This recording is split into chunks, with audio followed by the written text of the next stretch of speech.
Hello.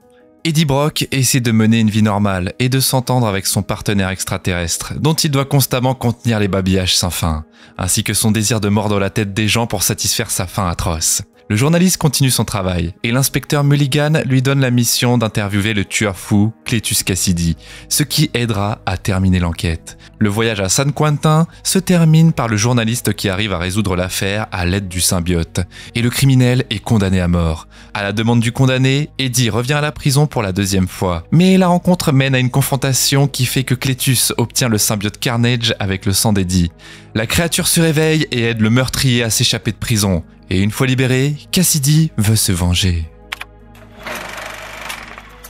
1996, Californie. San Estes Home pour enfants indésirés. Cletus Kasady et Francis Barrison sont emprisonnés dans des cellules adjacentes. Et Francis souffre d'une mutation qui s'aggrave de jour en jour. Effrayée par ce qui lui arrive, la jeune fille passe sa dernière nuit à l'orphelinat. Et bientôt, les infirmiers arrivent dans sa cellule. Ils mettent Frances dans une voiture de police pour la transférer à un endroit où ils étudient les mutants comme elle. Brisée par la séparation, Kasady reste derrière les barreaux. Le jeune détective Mulligan accompagne la jeune fille, et elle l'attaque en utilisant sa force phénoménale.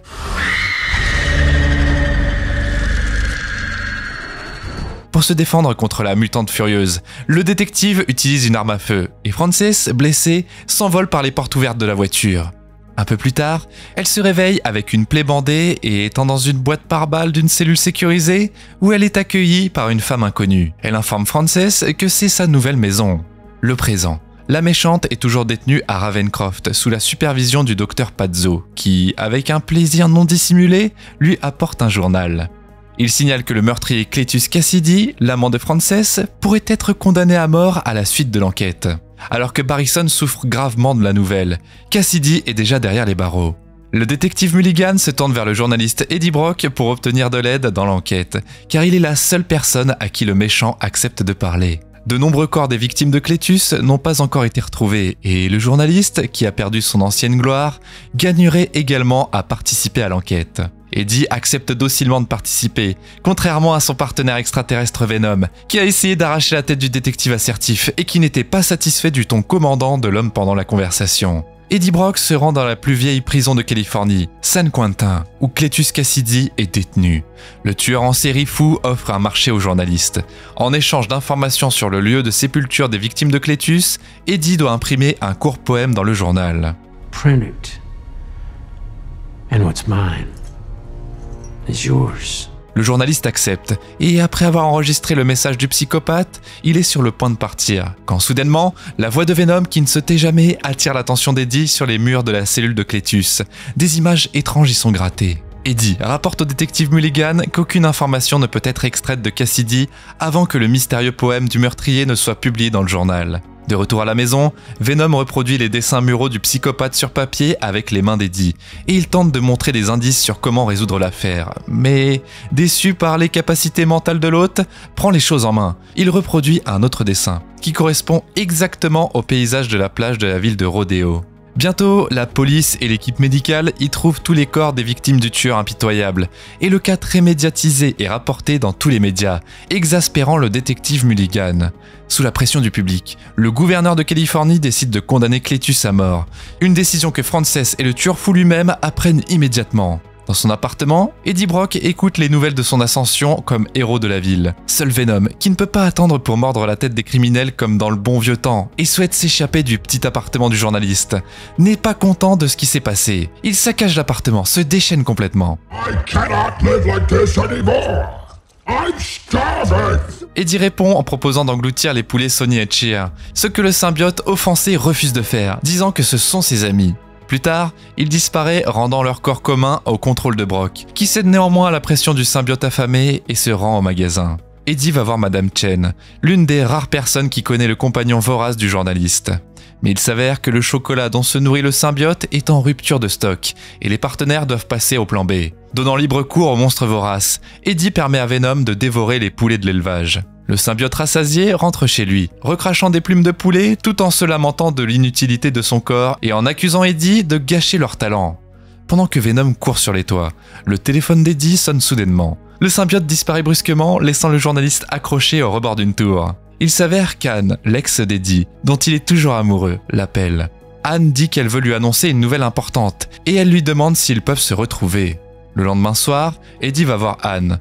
Eddie prend la place à la table et il commence une conversation gênante, au cours de laquelle la fille révèle la nouvelle et lui montre timidement la bague que son nouveau fiancé, le docteur Dan Lewis, lui a donnée. Frustré, Eddie félicite Anne, tandis que Venom, à l'intérieur de lui, est en colère pour manquer sa bien-aimée. Alors que Eddie écoute le hurlement lugubre, Anne remarque le regard sur son visage et elle se rend compte que le symbiote est toujours avec lui, ce que le journaliste réfute. He's dead. I am. I'm playing dead right now. Anne ne le croit pas et, se tournant vers le symbiote, demande à l'extraterrestre de prendre soin d'Eddie. Le symbiote attentionné fait exactement ça et le lendemain matin, il prépare diligemment le petit déjeuner pour Eddie, qui est affligé par son amour perdu, se perdant complètement après toute cette agitation émotionnelle. Venom ramasse également le courrier de Eddie, où il trouve une lettre de Cletus Cassidy, qui a été condamné à mort. Dans la lettre, le meurtrier invite Eddie à venir le voir, et après réflexion, celui-ci décide de retourner à San Quentin. Eddie attrape Cletus à son dernier repas. Désireux de rassembler des infos sensationnelles, le journaliste allume son magnétophone.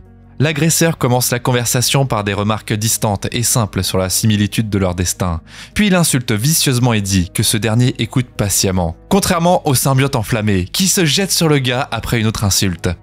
À la suite de la confrontation, Cassidy réussit à mordre la main d'Eddie. Surpris par le goût du sang, le criminel se rend compte qu'il n'est pas humain. Le héros s'éloigne, mais une goutte de sang reste sur le visage du psychopathe.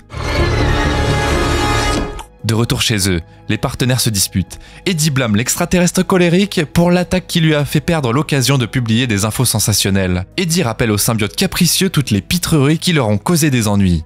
Une dispute mineure dégénère progressivement en une engueulade enflammée, et Venom, offensé, détruit impitoyablement l'appartement de Brock, qui est impuissant face à l'extraterrestre. Il utilise une dernière astuce interdite contre le symbiote, le bruit d'alarme que le symbiote ne peut pas supporter. Après s'être séparé d'Eddie, Venom saute par la fenêtre à la recherche d'un hôte différent, à l'aide duquel il donne un dernier coup à son ancien partenaire. Le symbiote écrase sa moto préférée, puis s'échappe en sautant d'un passant à l'autre. Le jour de l'exécution de Cletus Cassidy arrive. Il est prêt à recevoir une injection létale dans une chambre spéciale. Donnant au criminel le droit d'avoir son dernier mot, la personne exécute la sentence et le liquide vert toxique est injecté dans les veines de Cletus à travers un cathéter. Mais le sang du méchant expulse le poison et il ouvre brusquement les yeux quand tout son corps commence à trembler, avec d'énormes tentacules rouges qui en jaillissent. Et de l'obscurité et de la poussière apparaît le monstre sanguinaire Carnage, qui se révèle invulnérable aux balles. Après avoir fait des ravages dans la prison, il se libère. Après une rupture dévastatrice avec son partenaire, Eddie Brock tente de nettoyer son appartement. Il expulse les amis du symbiote, Sonny et Cher, les laissant dans un parc de la ville. Le soir, il se détend sur le canapé devant une nouvelle télé et il découvre soudainement que Cletus Cassidy s'est échappé. Au même moment, un détective apparaît sur le seuil de son appartement. Mulligan interroge Eddie au sujet de sa dernière rencontre avec le criminel, après quoi l'homme a réussi à s'échapper et sans obtenir de réponse de Brock, il s'en va, lui conseillant de se cacher pendant un moment. Eddie, qui se rend également compte qu'il est en danger, réfléchit à ce qu'il faut faire ensuite. Il essaie de se mettre dans le point de vue de son ancien partenaire, dont l'aide lui manque maintenant gravement dans une situation aussi critique. Pendant ce temps-là, l'extraterrestre fugitif fait la fête, saute d'une victime à l'autre et profite du plaisir et de l'attention de la foule. Il attire tout le monde avec son apparence extraordinaire, que les jeunes ivres confondent avec une robe stylée. En attendant, Cletus Cassidy est tout aussi heureux d'être en liberté. Après avoir volé une Ford Mustang, lui et son partenaire maléfique entreprennent de trouver une certaine personne, qui n'est pas du tout Eddie. Eddie, étant maintenant en danger, trouve un indice et se rend à l'orphelinat abandonné de San Estes, où le meurtrier avait passé son enfance. Après avoir exploré le terrain, il trouve un arbre avec des initiales gravées dessus, dont il parle tout de suite à Mulligan, et il s'avère que le détective connaît le nom derrière les initiales, Francis Barrison. Yeah, it's impossible, Eddie. She's dead. I shot her. Mais c'est elle que Cletus Cassidy cherche maintenant. Le méchant accède à Internet et, avec l'aide de son acolyte extraterrestre, découvre des informations classifiées sur son sort.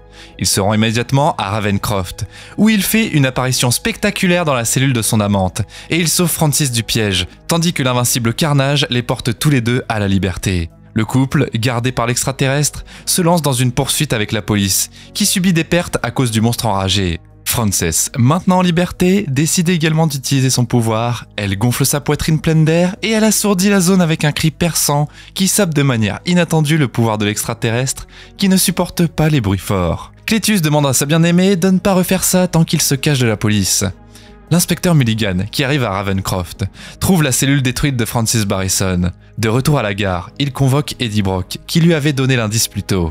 Le détective exige que le héros lui dise tout, y compris le monstre dont tous les témoins des crimes de Cassidy ont parlé. Là, Eddie se rend compte qu'une goutte de son sang a créé un nouveau symbiote. Au lieu de répondre aux questions, Eddie demande la permission de passer un appel téléphonique. Bientôt, son ex-fiancée Anne arrive, qu'il supplie de traquer Venom. Réalisant la gravité de la situation, la fille accepte et, après les instructions d'Eddie, se rend d'abord au magasin de Madame Chen. Anne parvient à faire parler le symbiote sensible, mais il refuse obstinément d'aider son ancien partenaire. Avec l'aide d'une certaine flatterie, la fille rusée parvient à persuader la créature têtue. Let's go save that asshole. L'extraterrestre se met tout de suite en route pour sauver Eddie. Après lui avoir demandé de s'excuser, il se réunit avec lui pour vaincre le mal. Et il demande à Anne et son fiancé de quitter la ville jusqu'à ce que ce soit fini. Eddie cherche Cletus, en vain, mais il reçoit soudainement un appel de Dan, qui lui dit que les méchants ont capturé Anne et l'ont traînée à leur mariage à la cathédrale Grace, où ils attendent qu'Eddie Brock et Venom se présentent. Profondément amoureux, Cletus Cassidy et Francis Barrison célèbrent leur sinistre mariage, dont l'inspecteur Mulligan et Anne sont également témoins. Lorsque le Saint-Père donne la parole à ceux qui s'opposent au mariage, Venom fait éruption dans la cathédrale. Les deux symbiotes s'affrontent dans une bataille féroce où Carnage a clairement l'avantage, et le méchant parvient à bien amocher le symbiote. Avant de finalement l'achever, Carnage veut exécuter Anne juste en face de lui, et il emmène la jeune fille sans défense sur le toit de la cathédrale. Venom, épuisé, monte après lui et arrive à la plus haute flèche de la tour, d'où il attaque le monstre, lui perçant la tête avec un poteau pointu. Saisissant Anne des mains du tueur, il la met en sécurité.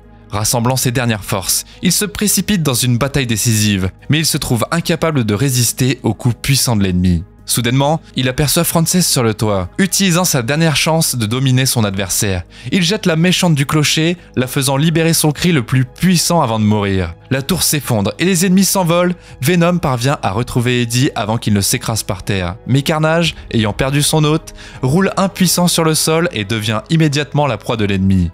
Venom aime mordre la tête de Cletus. La police arrive immédiatement sur les lieux. Après avoir laissé partir Anne et son fiancé, Eddie et Venom, qui sont recherchés, sont forcés de se cacher. Plus tard, les partenaires inséparables s'enfuient sur une île tropicale pour des vacances avant de se trouver une nouvelle place dans un monde où les gens ont besoin d'un défenseur. Mais pour l'instant, les personnages se reposent dans une vieille cabane au bord de l'océan, regardant paresseusement une série populaire. Puis Venom propose soudainement à Eddie de lui montrer une petite partie des connaissances et des sensations collectives accumulées dans l'esprit du symbiote sur 80 milliards d'années.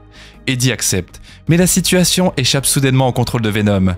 La réalité autour d'eux est soudainement transformée à cause de l'émission. Au lieu d'un feuilleton, le présentateur de nouvelles Daily Bugle rapporte que Spider-Man est une nouvelle menace pour l'humanité. Ainsi, les partenaires acceptent le défi de détruire l'ennemi. Comme toujours, tu peux trouver le titre du film dans la description de la vidéo. En attendant, tu peux nous dire dans les commentaires comment sera la rencontre de Venom et de Spider-Man des univers parallèles. N'oublie pas de liker cette vidéo et de t'abonner à la chaîne pour ne pas rater la prochaine vidéo géniale.